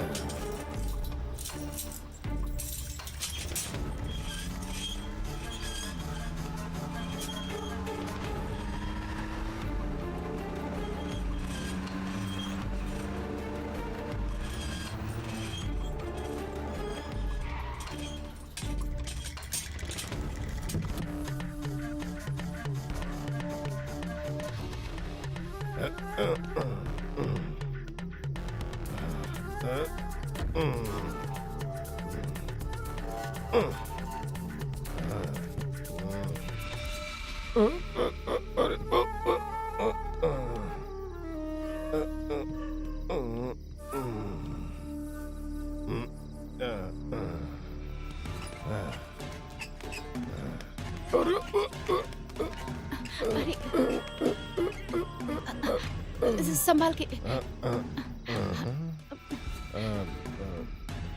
अच्छा, तोहार नाम का बा? हाँ? अरे तुम्हार नाम का बा हम पूछनी बताओ जल्दी। रानी हमार दोस्त बाड़ी, एकरा काम खातिर बुलेले बानी हम यहाँ। तुम्हार दोस्त भी है? हम तो कुछ और ही समझत रहनी है।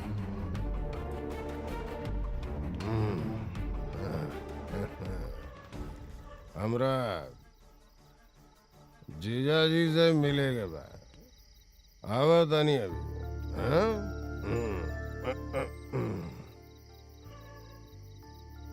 दीदी हमके बुलावे के चाहत रहे, रहुआ काहे नहीं? का कहीं कुछ समझ ही ना आत रहे, सही वक्त पे आ गई लू तू।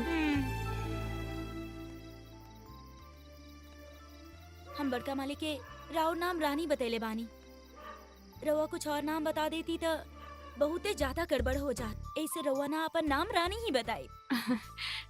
अच्छा भाई, तू सही वक्त पे आ गई लू। ई पिताजी के साला बड़े बोलत रहले और नशा में इतना धुत हो के इतना रात के यहाँ आइले। ई ना कोनो नेता वेता बाड़े, ये ऐसे ही पी के आवेले। ओ अच्छा अच्छा। गेट बंद कईनी ना? हाँ अच्छा, हाँ बंद कर चली। देनी। ठीक है रानी दीदी, आगे से ऐसे केहू भी आए ना तो आप हमरा के आवाज दे, आप खुदे मत चल जाए, ठीक है? ठीक है, हमके लागल तू सूत गई हो, यही से जाके हम खोलने, बाकी आगे से हम ध्यान रख। ओके।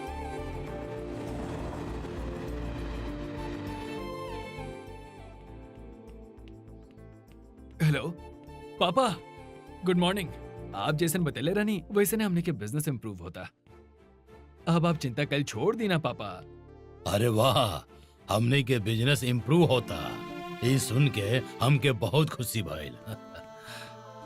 पापा, मलेशिया में जो ना उम्मीद से रुआ बिजनेस शुरू कर ले रहनी है ना, अब जल्दी ये आपके सपना पूरा होके जा रहल बा। Very good, very good. ये कंपनी से जितना ज्यादा से ज्यादा प्रॉफिट कमा के दे सकता नहीं, वो हम रउआ के कमा के दे, ये हमार वादा है पापा। अरुण, हम पे तरह पे पूरा भरोसा बा। जितना तू कॉन्फिडेंस ही कहा तड़ा ना, हमरा बहुत अच्छा लगा था। तोहरा बात से लगा था कि तू कंपनी के पहले जैसन स्थिति में लाके रहबा। Very good, very good. Arun, तू बहुत होनहार बाड़ा, तू हमार बेटा बाड़ा, ये कहे में हमरा बहुत गर्व महसूस होखेला। अच्छा सुना, जैसे कंपनी का ख्याल रखेला वैसे ही खुद के भी ख्याल रखल करा। Yes papa. आज जब भी मौका मिले फोन कर लिहल करा। हाँ ठीक बा पापा, हम कॉल करें। हाँ।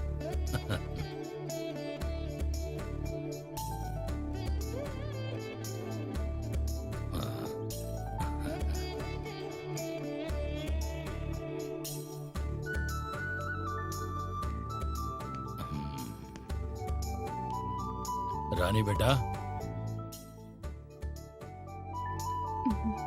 रंगोली तो बहुत बढ़िया बनौले बाड़ू। तू जोन कुछ भी करेलो पूरा मन से करेलो। तो हर काम देख के हमार दिल खुश हो जाला बेटा। आप हमके खुश करे खातिर कुछ ज्यादा ही तारीफ कर रहे नहीं। ना बेटा, तोरा सच बताई, हम ही नोटिस कैले बानी, तू जब से ही घर में आयल बाड़ू सब कुछ अच्छा होत बा, सारा मुसीबत दूर भागत बा। सच कहता नहीं बेटा। अबे अरुण के कॉल आए रहा, वहाँ बिजनेस बहुत अच्छा से चला था।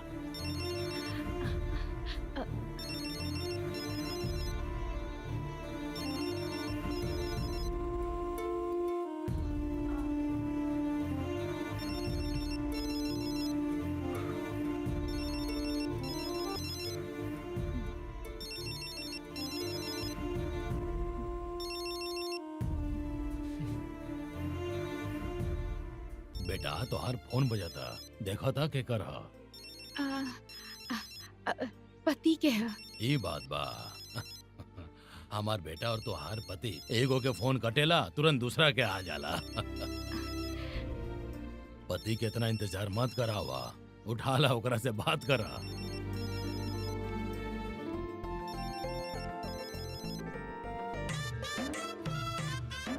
बताई पतिराज,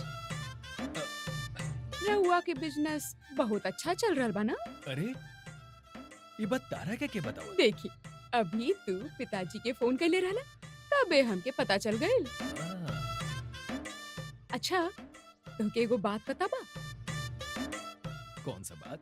तू ना बहुत बेचारा बड़ा, मलेशिया चल गईला, मेहनत कईला, बिजनेस डेवलप कईला, बाकी यहाँ पिताजी हमार आय से, हमार वजह से बिजनेस अच्छा डेवलप भइल ह बोल के हमार तारीफ कर रहल बानी। अरे वाह, काम तो तू कर रहल बड़ा, बाकी नाम तो हमार हो रहला। काहे कैसन लग रहला? हमार पत्नी के क्रेडिट मिला था ना, तब मिले था ना। अभी बताओ, हमार बेटी कैसन बिया? पहले ओकर दादाजी कहत रहले, ऊ सुनत रहली, अब ऊ अपन पापा के सुन रहल बिया। ओह, कैसन बिया ऊ? चंचल बिया ना, या तनी शांत बिया? कबो कबो मस्ती करेली, कबो कबो शांत रहेली। हम भी बचपन में ऐसने रहनी है, ऐसन पापा बतेले रहनी। और का तहार बेटी तहरे जैसन ही होखी ना। ऊ कैसन देखत हुई, ये हम देखे खातिर बहुत बेदावन। अरे तू ओहिजा जाके हमके एहिजा अकेला छोड़ ले बाड़ा ना, अब तहार बेटी एहिजा हमरे साथ रह के तो के अकेला छोड़ी। ठीक बा, ठीक बा। हमार मनेजा बिल्कुल भी नहीं खराब। ऊ कैसन दिखत हुई, ये सोच के हम ओकर 50 से ज्यादा ड्राइंग बनेले बानी। अब वो ड्राइंग्स के का एग्जीबिशन लगावे वाला बड़ा तू? हमार लेखी के ड्राइंग हम अपना खातिर बनेले बानी, तारा के दिखावे खातिर ना। अच्छा ई तो बतावा, रात में क्या आयल रहे जेकरा वजह से तू कॉल करके ले रहलुआ? क्या आयल रहे? केहू तहार मामा रहले, नेता टाइप के, उहे आयल रहले। ऊ जगह है। अभी केहू आ रहला, हम बाद में कॉल करत। हाँ हेलो, अरुण से भी बात भइल, सारा प्रॉब्लम धीरे धीरे ठीक होता। हाँ ठीक बा बाय। जीजा जी। हाँ धर्मा, का बात बा? जीजा जी, हमार बेटी माया ओकर बिया अरुण से करे के हा, वही बारे में बात करे आइल बानी। हमार बेटा के तू मामा बाड़ा और ओकरा शादी के बारे में बात करे के तोहरा पूरा हक बा, पर ओकरा खातिर इतना जल्दी कहाँ है? आपन अरुण के साथे माया के बिया करे खातिर हम कई गो रिश्ता ठुकरा दे। काहे तू ऐसन काहे कहत बाड़ा? कहीं से अगर अच्छा रिश्ता आ जाए तो फिक्स कर देना। एका जीजा जी ऐसे कहीं बोला तनी रहुआ? हमार बहन जब जिंदा रहली तब माया के ई घर के बहू बनावे के वचन देले रहली, ऊ वचन हम कैसे भूल जाई? अरे सिर्फ इतने नहीं खे जीजा जी, बचपन से ही हम माया के यही बतावनी के अरुण के संगे ही तोहार बियाह होई, और माया भी अरुण के अपन पति मान ले बाड़ी। रिवाज के मुताबिक रउआ के लड़की देखे खातिर आवे के चाहिए। रउआ ना आईनी तो हम ही सोच के चल आईनी कि हमनी के रिश्ता ना टूट जाए। तू हमसे पूछला ये बात के हमरा खुशी बा, लेकिन अरुण तो मलेशिया गइल बा ना, ओकरा आइला के बाद तय कले हल जाई। अरुण अपने बच्चा है, अब हमनी के लड़का हमनी के मर्जी के खिलाफ थोड़े जाई। जवाई बाबू जब आई तब आ जाई, तब तक हमनी बाकी के बात कर लेता नहीं। देखा धर्मा, ये हम दोनों के मामला नहीं खे, अरुण और माया के जिंदगी के सवाल बा। तोहार बेटी माया अरुण के पसंद करे ले ई तू कहा तड़ा, लेकिन अरुण के दिल में का बा एक बार ओकरा से पूछे के पड़ी ना। राउर बात से ऐसा लगा था कि अरुण के बिया आप हमार बेटी से ना करवावे के चाहता नहीं। ऐसा कुछ नहीं खे धर्मा। एकरा आगे आप कुछ ना बोली। हम अपन बेटी के बचपन से यह कहनी कि ऊ घर के बहू बाड़ी। हमार बेटी आपके बेटा के ही अपन पति माने ली। अरुण ओकर पति नहीं खे, जैसे ही ओकरा पता चली तो अगला ही पल ऊ अपन जान दे दे। जीजा जी कह के रउआ के सर पे बिठावले बानी हम, और अब रउआ खातिर हम अपन बेटी के भूल जाएंगे। तो ऐसा काहे कहा तड़ा हो? देखी जीजा जी, माया के दूसर लड़का ना मिली ऐसा नहीं खे, अरुण के भी केहू और लड़की मिल जाई। बाकी ई हमार घर के रिश्ता है, यही से हम ई बात कहनी। बाकी रउआ ऐसा ना सोचे नहीं। हमार बहिन के जावे के बाद सब कुछ खत्म हो गई है, ऐसा रउआ सोचा था नहीं, अब पता चलल।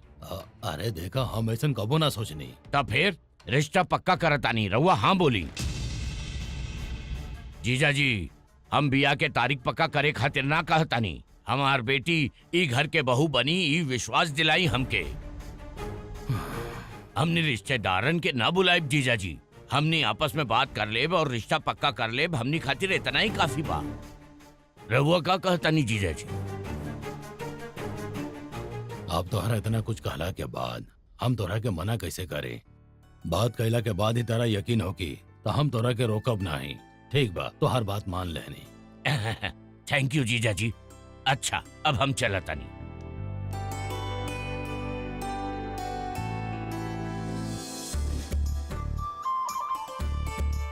रानी दीदी दोपहर के खाना में का बनाए क्या? पिताजी के बैगन के भरता, कढ़ी, दाल, चटनी पसंद है ना? और बुआ जी के काली मिर्ची के टोमेटो सूप, पनीर के पकौड़ा पसंद है। और तोहके गाजर के हलवा और आलू के पकौड़ी पसंद है। ये सब हम बनाए वाला बने। आके थोड़ा ही दिन भइल बा, बाकी केकरा के का चाहिए सब जाने नहीं रहुआ। अब एकरा में कौन सन बड़ बात बा? आपन परिवार है त सबके पसंद नापसंद के ख्याल तो रखे के ही पड़ेला। राहुल सामने हम कुछ नहीं की। गंगा बेटी गंगा, दोपहर के खाना तू मत बनई हा, मालिक होटल से खाना मंगा ले बानी। बड़का मालिक घर के खाना खा के ऊब गए बाड़े का? ना ऐसन बात नहीं खे, आज कोनो खास बात बा ऐसन लगा था। काहे से कि गांव से धर्मा जी के पूरा फैमिली आवे वाला बानी, यही से बड़ा होटल से सारा खाना ऑर्डर कर बानी। तो के तकलीफ ना हो के यही से खाना बनावे खातिर मना कहनी। 11 बजे तक खाना आ जाई, ऊ लेके रख दी। ठीक बा पिताजी। ठीक है, ठीक है, चला तनी। पिताजी हर बात तारा बतावेले, बाकी खास बात का? हमरा के भी इस समझ में ना आयल, ऐसन का खास होई? भैया तू पागल हो गइल बाड़ा का? मलेशिया में अरुण को एगो फोन भी ना कहला तू, और उ पागल के बिटिया से ब्याह तय कर देला। तो हर बेटवा तो ओकर जिंदगी तू ही तय कर बका? ओकर कोनो पर्सनल पसंद है कि नहीं खे?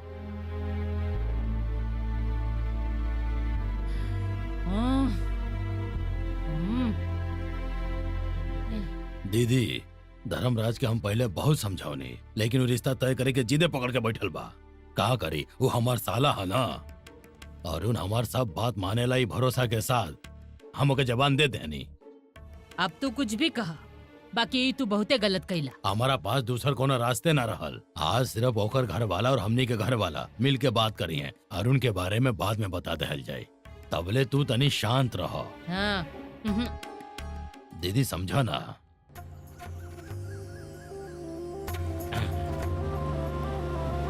अरे नमस्कार, आई आई।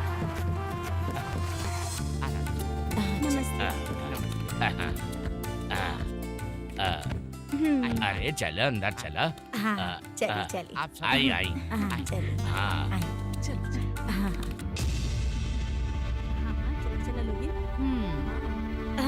ठीक बा। ई कहा बात खाली दू परिवार में होखे वाली रहल ना, ई तो पूरा पार्टी लेके आए ले जे। हमके तो ऐसा ना कहले रहे। हाँ, वो राजनीति वाला आदमी है, बोली कुछ और करी कुछ। दीदी तनी तू हाँ चुप रह। ठीक है।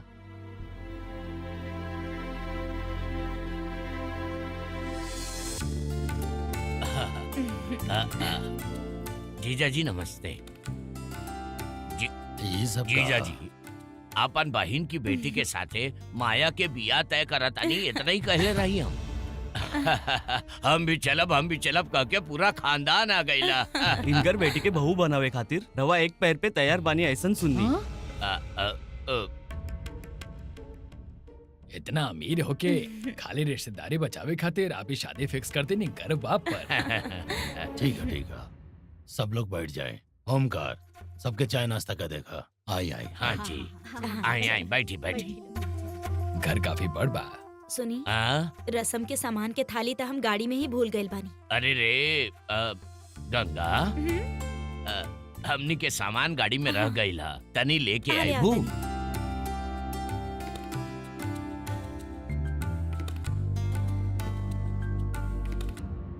ई लड़की के हिया, गंगा के दोस्त बिया, यहाँ के काम वाली बिया। हमार बेटी के यहाँ पर ब्याह तय हो गइल बा, ई हमके यकीने नहीं होत। अरे ये सब हमार प्लान के नतीजा बा। अब चला।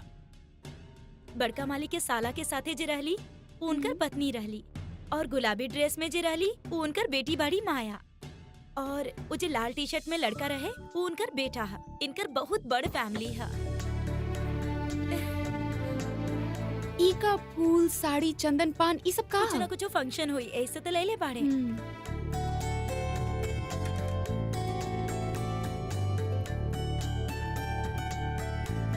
चल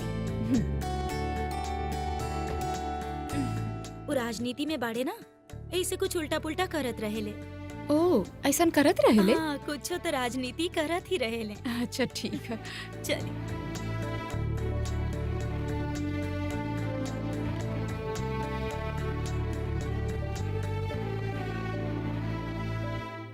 जीजा जी, शुभ मुहूर्त निकले से पहले रस्म शुरू कर लेता नहीं। शुरू कर ली का? ठीक है तारा जैसा लगा था वैसा करा। शुरू करी। काहे रे धर्मा, अपन जीजा जी से बात करके खाली रिश्ता ही पक्का करे वाला रहल ना तू? तो ये सब का ह? तू तो बिटिया के सगाई के पूरा तैयारी करके आइल ह। हम तो छोर से प्रोग्राम करे के ही सोच ले रही पर हमनी के लोग सुने खातिर तैयार न रहे। रीति रिवाज के हिसाब से सब कुछ होखे के चाहे ऐसन कहे लागल सब लोग यही से हम ही लोग के मना न कर पौनी तू माया के बारे में बतले रहलू ना, ओकरे सगाई होखे वाला बस शायद यही से सब यही जाहिल बाड़े। बाकी लड़का के बा? अब हमके का पता। लड़की के साड़ी पहना के भगवान के आशीर्वाद देके जब बुलावा, हाँ, चल। शुभ मुहूर्त निकले से पहले ये रस्म पूरा कर ले बेटे। माया जावा ना। आवा गंगा आवा।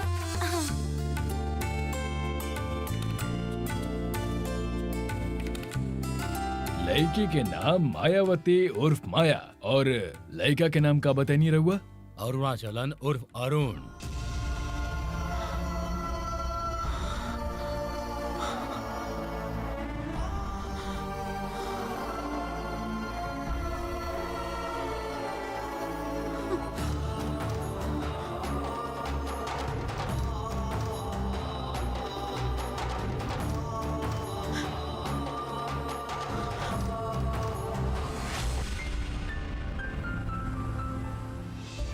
And one more meeting we should plan about this, okay?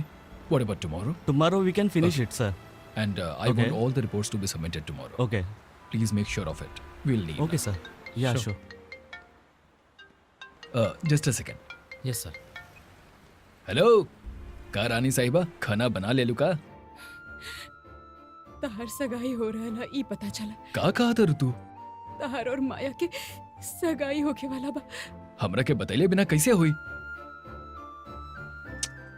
पापा केकरा काला परे करत नहीं। तू फोन रखा, हम अभी पापा से बात करब। तहार पापा के एक में कोनो गलती नहीं है। तहार मामा जिद कही के सगाई के तैयारी कैले बड़े। वो लोग कुछ कहे, पापा के तो पूछे के चाहत रहल। ई गुस्सा होके के वक्त नहीं खे। जे भी हो रहल बा ऊ बताए खातिर हम फोन कहनी हो। का होता है सुन के हम चुप नहीं की बैठ सकत। हम अबे एजे से निकला तनी। तू हमार पत्नी हऊ, ये हम सबका सामने खड़ा होके कहब अब्बे के अब्बे। जौन वक्त तू सबके हमरे बारे में बताई बा ना, ऊ वक्त घर में शांति होके के चाहिए। बाकी अभी घर के माहौल अलग है। हमके सच में कुछ समझ ना आ रहा। अगर तहार पापा हमके अपनाई ना था, हमार हालत का होगी ये सोच के तो देखा हरू। तो फिर अब हम का करी तू बतावा। सगाई हो गई तो शादी की तैयारी में लग जाए लोग। अगर अभी आके रोक दी नहीं तब ये जाके ये सब बंद हुई। हमरे तरह तहर पापा भी तहरे खातिर इम्पोर्टेंट बनी। पापा के दिहर काम पूरा करके पापा के सामने आइया और फिर बताइया कि हम ही तहार पत्नी बनी। वो सब हमरे खातिर मायने रखेला। पापा तो हो के एगो जिम्मेदारी देके भेजले बनी। वो काम अधूरा छोड़ के आइला तक का लागी उनके। तू वो काम पूरा करके ही आइया। हमके तो पे पूरा यकीन है। और केहू रहित ता हमरा से जल्दी आए के कहित। तू इतना शांत कैसे रह सकत अरु? तू हमके धोखा ना देबा, हमके विश्वास है।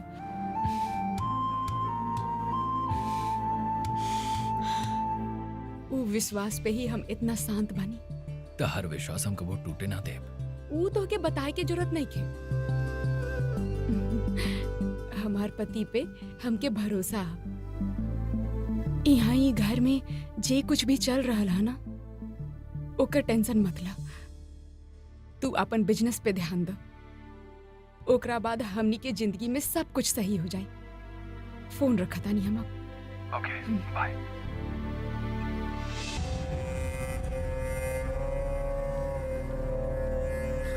या सॉरी, लेट्स गो।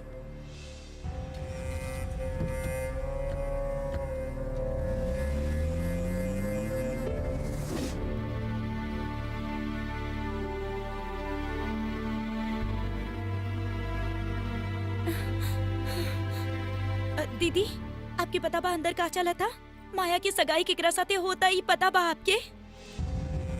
दीदी, वो लड़का आपके पति बाड़े, पता बा ना आपके? पता पता बा?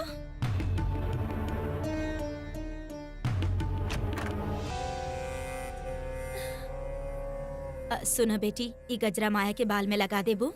अब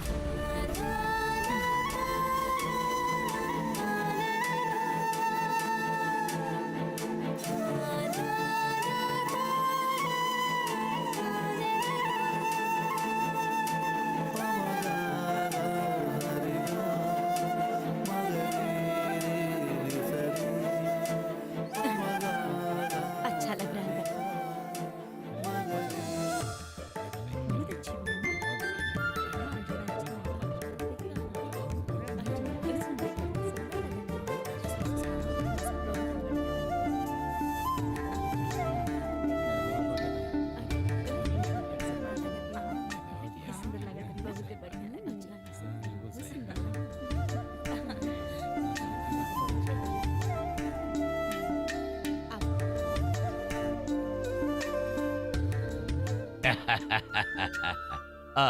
माया बेटी, सब बड़न के आशीर्वाद ले ला।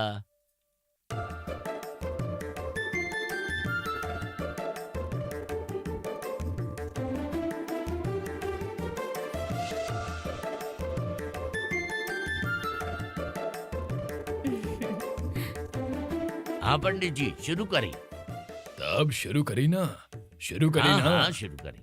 श्री गणेशाय नमः, श्री कुल स्वामिनी नमः। गौरी वल्लभ इनके नातिन गोकुलपुर के धनवान श्रीमान राजशेखर, इनकर सुपुत्र श्रीमान अरुणाचलम उर्फ अरुण, एजा के राजनीति के बड़ा नेता धर्मराज लीला जी, इनकर सुकन्या मायावती उर्फ माया से आज की शुभ मुहूर्त पर बड़ बुजुर्ग के आशीर्वाद से सगाई करे के तय भइल बा। राजशेखर और धर्मराज मिल के अपन परिवार के मंगल कार्य के आयोजन के लिए बोलो कि कार्य निर्विघ्न संपन्न हो जाओ। थाली दिया एक दूसरा के। हाँ।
पंडित जी, आशीर्वाद दी। खुश रहा।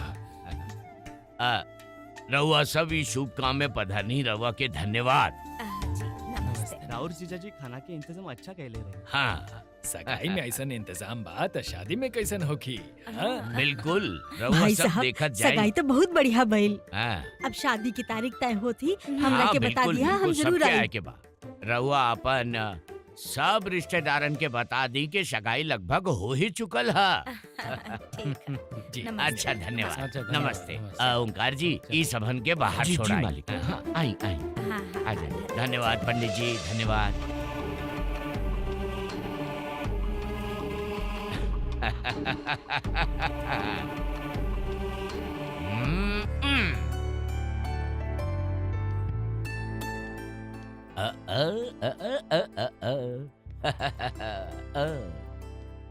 सगाई तो बहुते अच्छा से हो गई।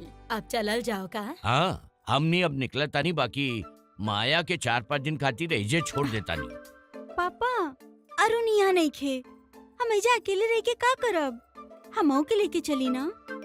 हमार बात समझी बेटा, तो एजे रुक के अपन ससुर के खाना बना के खिलावा, तभी तोहार ससुर तोहार बियाह के जल्दी से जल्दी तैयारी शुरू करी है। खाना बनावे के हा? हाँ, और का, हम खून करे खातिर थोड़ी कहले बानी। अब ऐसा नहीं खे पापा। पर माया का भइल? सबके इतना मुश्किल लगे वाला भरतनाट्यम तो आसानी से सीख ले लू, फिर खाना कौन चीज बा? तू तो कितना बार हमके खाना बनाते देख लू भी ना। तू बस किचन में जा, बाकी तू अपने आप सब कर ले। हाँ। ऐसा बात है तो हाँ ठीक है, हम ट्राई करके देखा तनी। हाँ, हम जीजा जी के बोल के आवता नहीं, तू तैयारी करके रखा। ठीक है।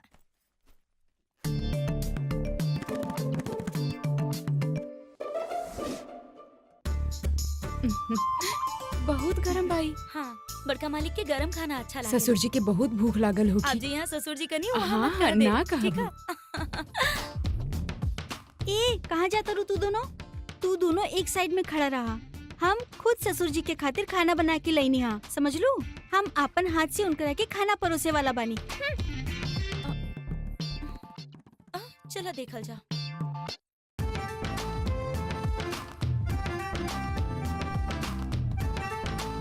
अरे खाना परोसो तड़ू ना। हम आपके खातिर खाना बना के लेनी हा। हाँ, हाँ। ही ली।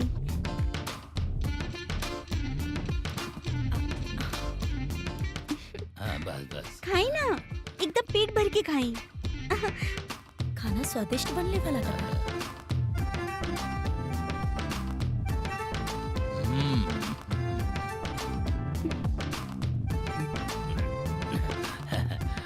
ये खाना क्या बनावला? ये खाना हम बनेनी हा। वाह, बहुत बढ़िया बा।